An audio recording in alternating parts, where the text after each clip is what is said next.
Morning students, here Neela ma'am from SKM Public School. Students, today I am going to teach you chapter number 10 of History and CRT. This is part 4 I think. Chapter number 10, 18th century political formations. In the previous videos, I have taught you about the crisis of the empire and the later Mughals. Nadir Shah attacks Delhi and then emergence of new states. Which were those states? Hyderabad, Awadh and what? Bengal. Then you have also learnt about the old Mughal provinces, Hyderabad, Awadh, Bengal, and about Watan Jagirs of the Rajput. Watan Jagirs of the Rajput was taught in the previous video, and today we are learning about the seizing independence. So today our topic is seizing independence. Seizing independence means how grabbing independence or taking independence in that role of Sikhs, Marathas and Jats. Today we will learn about seizing independence, the role of Sikhs here. And today you are going to learn about what? Seizing independence. So, you know, Sikhs, they fought several battles. Yes, several battles were fought by Guru Gobind Singh Ji against the Rajput and Mughal rulers. After his death in 1708, the Khalsa rose in revolt against the Mughals. So, what do you mean by Khalsa? Khalsa, it is the political wing of Sikhs. It consists warriors. It consists warriors. Yodha, जिसको बोलते हैं. So, under a number of able leaders, the Sikhs organized themselves into bands called what? Jathas. Called Jathas, and later missiles name were given to Jathas. Their combined forces were known as the Grand Army, that is called Dal Khalsa. The Khalsa declared their sovereign rule by striking their own coin in 1765. So let's learn today about seizing independence, the role of Sikhs.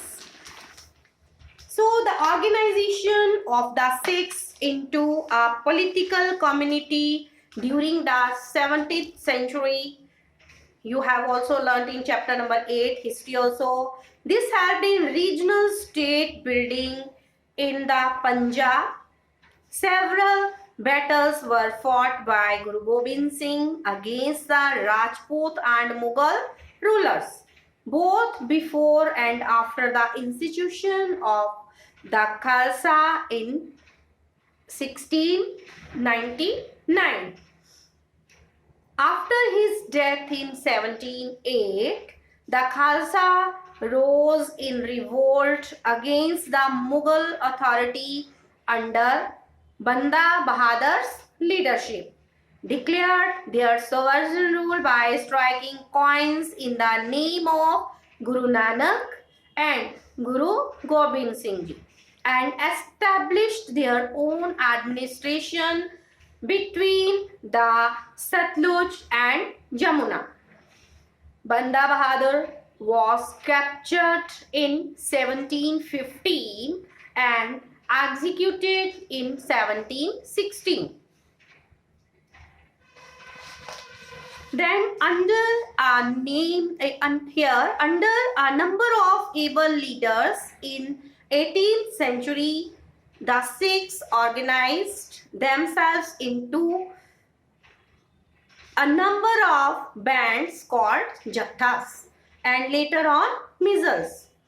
Their combined forces were known as Grand Army. Dal Khalsa, other name for Grand Army, was Dal Khalsa. The entire body used to meet at Amritsar at the time of Baisakhi. And Diwali to take collective decisions known as resolutions of the Guru or Guru Matas. A system called Rakhi was introduced, offering protection to cultivators on the payment of a tax of 20% of the produce. Guru Gobind Singh had inspired the Khalsa with the belief that their destiny was to rule. Their destiny was to rule. Raj karega Khalsa. Their well-knit organization enabled them to put up a successful resistance to the Mughal governors first and then to Ahmad Shah Abdali, who had seized the rich province of means grabbed province of the Punjab and the Sarkar of Sirhind from the Mughals. The Khalsa declared their sovereign rule by striking their own coin again in 1765. Significantly, this coin bore the same inscription as the one on the orders issued by the Khalsa in the time of Banda Bahadur. The Sikh territories in the late 18th century extended from the Indus to the Jamuna, but they were divided under different rulers. One of them, Maharaja Ranjit Singh, reunited these groups and established his capital at Lahore in 1799. In this book, you will also know about the biography of Maharaja Ranjit Singh also. This is a picture here of Maharaja Ranjit Singh, and here in the left hand side this is a sword of Maharaja Ranjit Singh. Try to learn about the biography of Maharaja Ranjit Singh. Okay, students. Then came Marathas.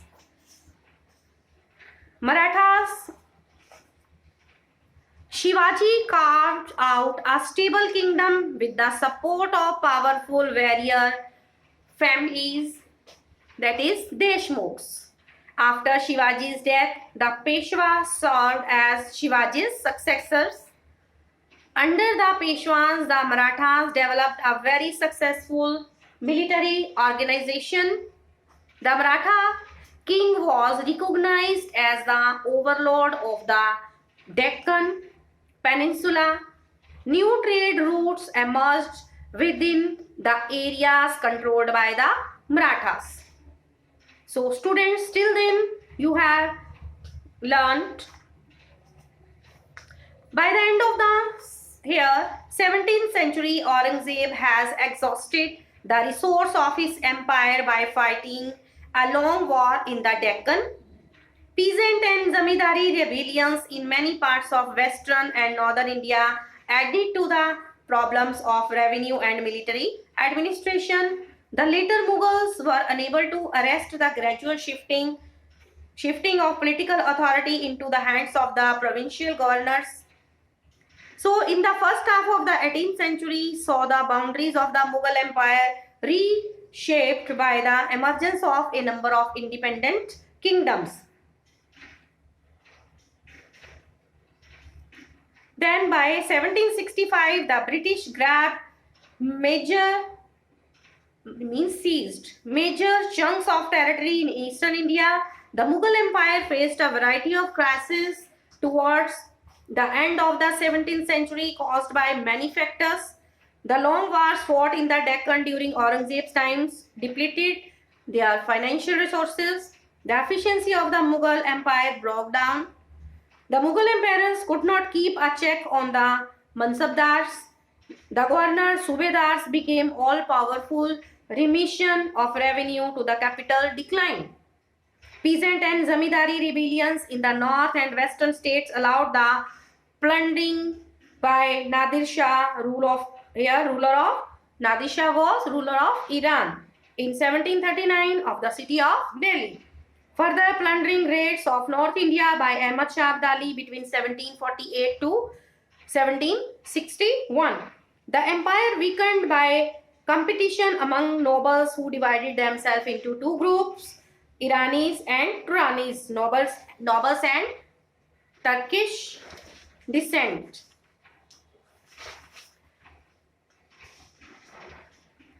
Then Mughal Empire fragmented, means divided into a number of independent states. The old Mughal provinces, Awadh, Bengal and Hyderabad.